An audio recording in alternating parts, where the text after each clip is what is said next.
Hello everyone, welcome back. Austin Lee here with FraudFi, and today I want to talk to you about the importance of securing your own data. And the reason why I bring this up, I'm currently in Bali and a few accounts of mine were hacked at a coffee shop. And unfortunately what I did is, probably like most of you, use similar passwords and usernames for simple applications like Evernote, who may not be as secure as something like Bank of America or Citibank. So today I want to give you 3 different techniques that you can use to have more monitoring and preventative measures from getting hacked. I'm going to mostly go over what they call account takeover.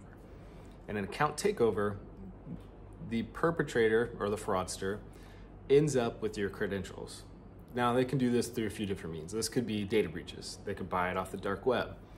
They could get your information in between a mix of those 2 different things or through other means and apply for a credit card in your name. So what can you do to prevent it? And why is this important? So let me start with the latter. Why this is important.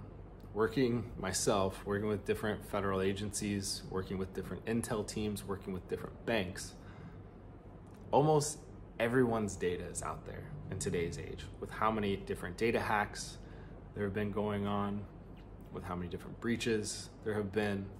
So it's important for you to protect yourself. And I suggest this through 3 different means, and this will most likely mitigate about 80% of the risk that can have damage to your own individual self. The first thing is I recommend using something like a password management system. This could be within Google Chrome, this could be Mozilla, this could be something like LastPass, but ideally, you're not using the same password across all these devices. Like for me with Evernote, I could have been easily hacked if that Evernote also applies to my Charles Schwab bank account. And in doing so, and having a randomly generated password that's easily stored and safe and secure with additional authentication, you can protect yourself from getting hacked. The second thing that I'd recommend is using the 2FA. Now, a 2FA with a text message is somewhat secure for your accounts. It's also not the easiest thing, especially me as a traveler. I have to switch out my SIM card, I have to switch out my phone number, and I might need access to an account. So now I have to swap out the SIM card, I have to get into my new account. And it's also not as secure because there's things called SIM swaps where perpetrators have access to your phone number. So instead, what I recommend is using something like Google Authenticator or LastPass Authenticator or Authy to create a randomized code for you, and regenerates about every 30 seconds to use that as your 2FA authenticator. So now we've basically changed our passwords, locked down our accounts with 2FA. Now what happens if somebody applies for something out of your name? In this instance, it's important to monitor the credit bureau information. It's not just important for yourself, but if you have kids, it's also important for them as well. Because social security numbers are randomized, your kid could have had their social security number compromised and applied for a credit card in their name. So this could be a detriment to their credit health.